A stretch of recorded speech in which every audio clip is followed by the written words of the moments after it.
इसका मतलब है जो 5 दोषों का प्रतिज्ञा पूर्वक त्याग कर देता है उसके कल्याण में कोई बाधा कलयुग में नहीं है, उसके भजन में भी कोई बाधा नहीं।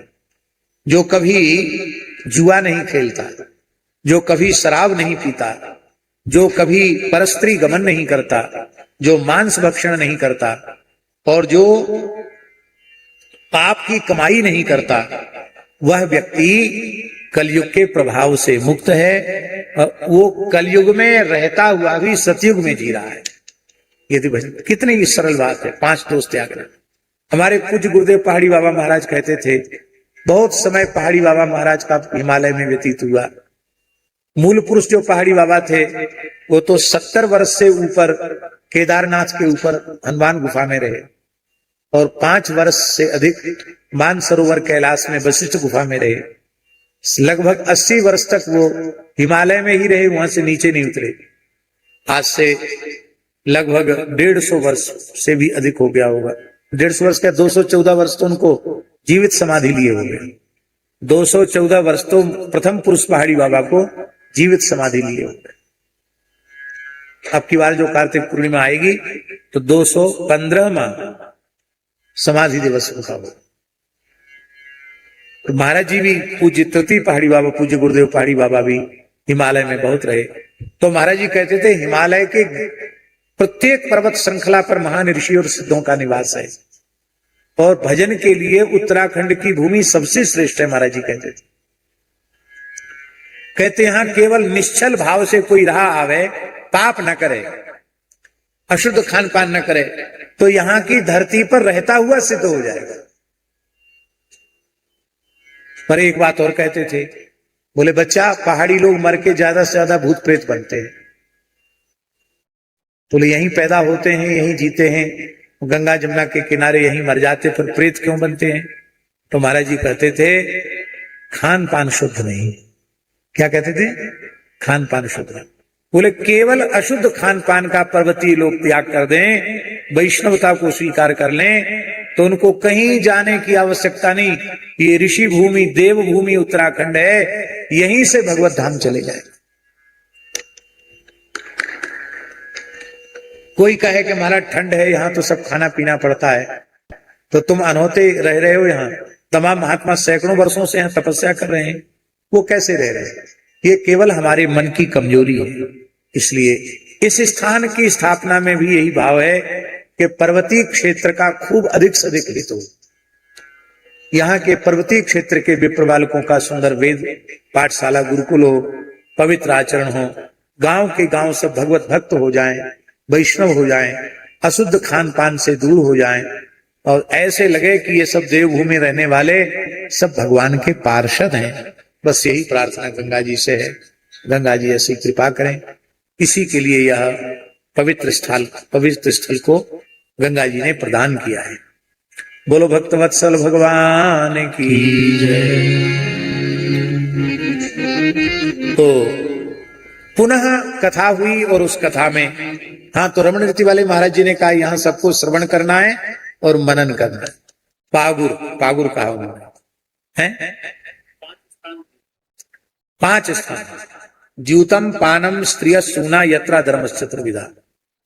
ये 5 दोषों का त्याग कर दे तो कलयुग में रहता हुआ भी वह सतयुग में जी रहा है। 5 दोषों को प्रतिज्ञा पूर्वक छोड़, इनमें एक दोष भी होगा ना तो शेष 4 आ जाए। बोलो भक्तवत्सल भगवान की जय।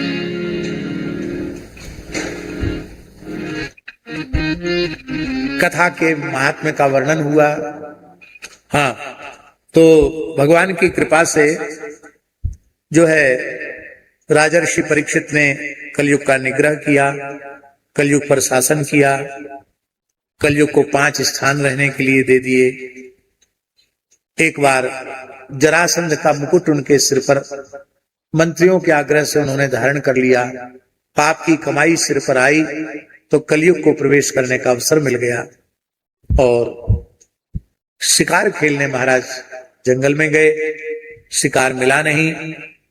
शमीक ऋषि के पास जाकर उनसे जल मांगा। महर्षि समाधिस्थ थे, इसलिए उन्होंने बाहर का कोई शब्द सुना नहीं। तब ये झूठ मूठ का हमको प्रभावित करने के लिए समाधि लगा के बैठ गया। ये भावना कलयुग के दोष के कारण महाराज में आई।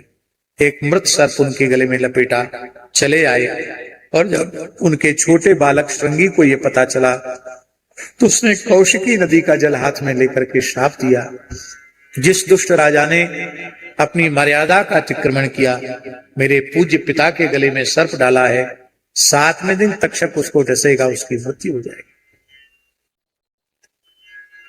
और तक्षक के डसने से मृत्यु का साप का समाचार परीक्षित ने सुना। जन्मेजय को राजा बनाया, सब कुछ त्याग कर गंगा जी के तट पर आ गए। संपूर्ण भूमंडल के ऋषि महर्षि वहां आ गए, सब परीक्षित का परम कल्याण करने की इच्छा से आए। पर सब जानते हैं इस सभा को धन्य करेंगे परमहंस चक्र चूड़ामणि आचार्य महामुनीन्द्र श्री सुखदेव जी महाराज। इसलिए सब सुखदेव जी का ध्यान करने लगे। तत्रा भवत भगवान व्यासपुत्रो यदृच्छया गापटमानो उपेक्षा अलक्ष्य लिंगो निजलाभ तुष्टो प्रतश्च बालैरभूत वेशा। भगवान सुखदेव जी परमहंस अवधूत स्वरूप में वहां प्रकट हो गए। कैसे लग रहे हैं सुखदेव जी? लगता है नित्य किशोर श्री कृष्ण ही मानो अवधूत वेश को धन्य करने के लिए अपने केशों में थोड़ा रज डाल करके और नंग धड़ंग एक अवधूत के रूप में श्री कृष्ण उपस्थित हो गए हों। साक्षात श्री कृष्ण ही तो हैं, ऐसा अद्भुत सौंदर्य उनका है। रोम रोम से भागवत के श्लोक प्रकट हो रहे हैं। ऐसा दिव्य सुखदेव जी महाराज का मंगलमय दर्शन हुआ। सबने सुखदेव जी को प्रणाम किया और प्रणाम करके एक ही प्रश्न किया कि मरने वाले को क्या करना चाहिए। परीक्षित के इस प्रश्न का समाधान सुखदेव जी कल करें। एक बहुत संक्षिप्त आज की कथा कही गई है, क्योंकि कल पंचम स्कंद पूर्ण करना ही है, तो उसी हिसाब से कथा चलेगी। सप्ताह कथा है। आज एक बड़ी प्रसन्नता का समाचार। प्रसन्नता का समाचार ये है, हम कई वर्ष पहले कलकत्ता गए थे। उस समय भी हम कलकत्ता जाते थे जब वाम दलों का शासन था। उस समय की भी दुर्दशा हमने देखी। फिर उस दुर्दशा को दूर करने के नाम पर एक आई, अब क्या कहें, उसको कहना तो उचित नहीं है, वो उपाधि लगाना निरुपाधिक है, उसको उपाधि लगाना ठीक नहीं है। वो आई और उसने अपने 15 वर्ष के शासन में बंगाल को बांग्लादेश बना दिया। सीपीएम के समय में भी हमने दुर्दशा खूब देखी है, क्योंकि हम लगातार 1995 से लेकर 2008 तक लगातार हम कलकत्ता गए, और 1-2 दिन नहीं रहते थे स्वामी जी, 1.5 महीना।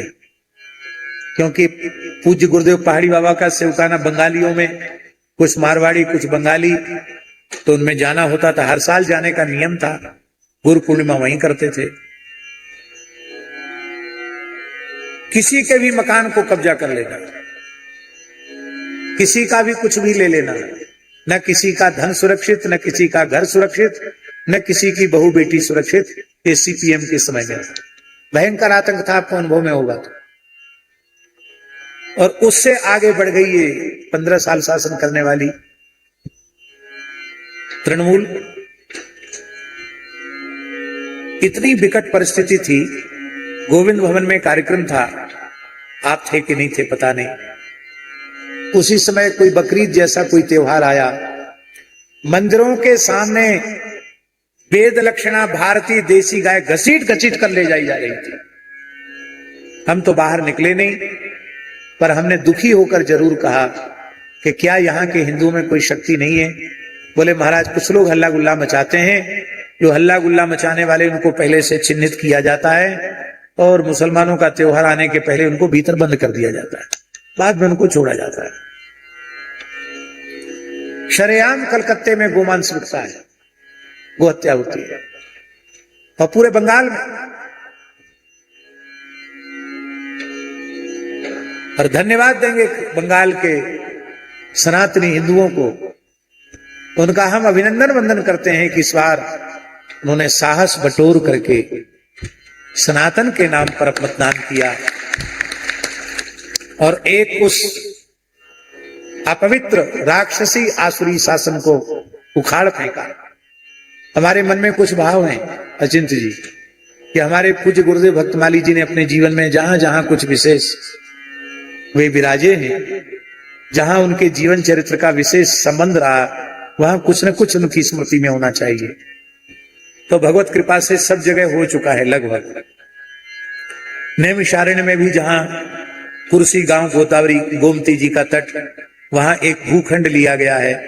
निकट भविष्य में वहां एक गुरुदेव के नाम से गौशाला और एक गुरुकुल वहां स्थापित किया जाएगा, क्योंकि महाराज जी का जन्म कुर्सी गांव में हुआ, भूमि वहां ले ली गई है। फिर महाराज जी काशी में अध्ययन महाराज जी का हुआ, तो काशी में सदगुरु तपस्वाध्याय प्रतिष्ठानम के नाम से एक छोटी सी भूमि वहां विश्वनाथ जी अन्नपूर्णा जी की कृपा से उपलब्ध हुई है। वहां विरक्त संतों को विद्वान बनाने की योजना है। हमारे कृष्ण गोपाल दास जी वहां बड़ी तत्परता से, बड़ी तितिक्षा पूर्वक वहां रह करके और वेद वेदांग पढ़ा रहे हैं, पढ़ भी रहे हैं, पढ़ा भी रहे हैं। तीसरा महाराज जी का गोवर्धन, तो गोवर्धन में लक्ष्मण मंदिर है ही, अपना स्थान है। सूर्यश्याम गौशाला अपना स्थान है और रामायणी कुटी अपना स्थान है। गोवर्धन में बहुत स्थान है महाराज जी की स्मृति के, तो सब अपने ही हैं। वृंदावन में मलुकूच महाराज जी का है। विंध्याचल में भी महाराज जी ने तप किया है, तो विंध्याचल में भी एक भूमि भगवती के निकट और एक जहां महाराज जी पर्वत पर तप करते थे, उस जगह भी एक भूमि उपलब्ध है। अब जब समय आएगा तब उसका निर्माण होगा। अयोध्या में भी भगवत कृपा से जल्दी ही व्यवस्था हो रही है। अयोध्या में भी महाराज जी की, क्यों महाराज जी अयोध्या के से संबंध था, अयोध्या में भी स्थान होगा। और 2 बार महाराज जी गंगा सागर कपिल मुनि जी की सेवा में 2 बार मुख्य अर्चक के रूप में रहे, इसलिए गंगा सागर में भी एक स्थल होना है। तो हम गए थे कपिल मुनि से, गंगा सागर से प्रार्थना करके आए थे, संकल्प करके आए थे। जब ये आसुरी शासन समाप्त हो जाएगा और भारतीय सनातन संस्कृति का समादर करने वाली विचारधारा शासन में आ जाएगी, तब हम गंगा सागर में भी गुरुदेव के नाम से एक स्थान की स्थापना करेंगे। तो अब उसका मार्ग प्रशस्त हो गया है। आज पूर्ण बहुमत के सहित कोलकाता नगर में शुभेंदु अधिकारी ने मुख्यमंत्री पद के रूप में शपथ ग्रहण की है। अब हम ऐसा विश्वास व्यक्त करते हैं कि यहां से उत्तरकाशी विश्वनाथ और गंगा जी की ओर से भी उन लोगों को आशीर्वाद देते हैं कि अब शुभेंदु अधिकारी जी को सबसे पहला काम, भारतीय जनता पार्टी को सबसे पहला काम, जो गो तस्करी बांग्लादेश में हो रही है वो पूरा बैन उस पर हो जाना चाहिए।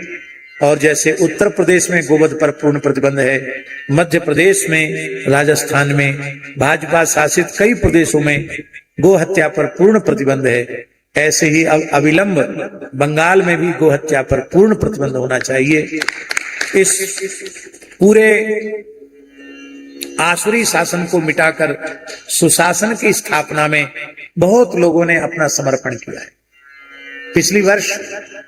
पिछली बार जब चुनाव हुए थे, उसके पूर्व श्री कैलाश विजयवर्गीय जी को प्रभारी बनाया गया था बंगाल का।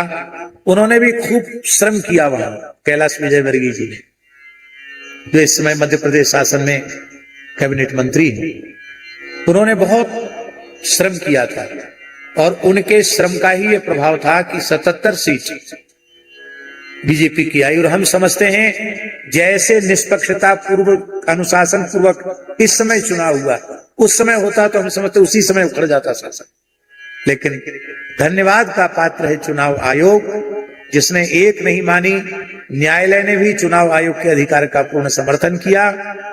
और हमारे सुधानंद जी तो वोट देने के लिए ही गए, क्योंकि ये बंगाल के वोटर हैं।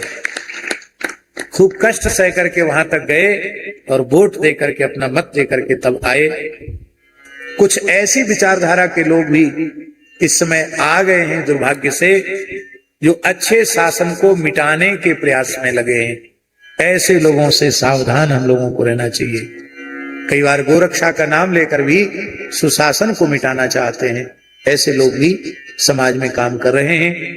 ऐसे लोगों से सावधान रहते हुए संपूर्ण हिंदू सनातन समाज को एकजुट रहते हुए संपूर्ण भारतवर्ष की धरती को गोवध के कलंक से विमुक्त कराना है, भारत को हिंदू राष्ट्र बनाना है और भारतवर्ष को पुनः विश्व गुरु के पद पर प्रतिष्ठित करना है। तो आज एक राष्ट्रीय बड़ा महोत्सव, यद्यपि तमाम जगहों पर मुख्यमंत्री शपथ लेते रहते हैं, लेकिन आज जो बंगाल में शपथ ग्रहण हुआ है वो एक विशेष है। हम तो समझते हैं प्रधानमंत्री के शपथ ग्रहण करने के जैसा महोत्सव आज मुख्यमंत्री के शपथ ग्रहण समारोह में हुआ है। उसका खूब खूब शुभाशीर्वाद। ऐसा ही पूरे देश में सुशासन उपस्थित हो और पूरा भारतवर्ष गोवध के कलंक से विमुक्त हो। इन्हीं शब्दों के साथ गंगा जी को प्रणाम करते हुए आज की कथा को विराम। पंगत तैयार है, आप लोग उठ करके सब सीधे पंगत करना। थोड़ी देर सोना, टहलना हो तो टहलना। 5:30-6 बजे फिर आरती का समय हो जाएगा, फिर हम लोग आरती में चलेंगे। हरि शरणम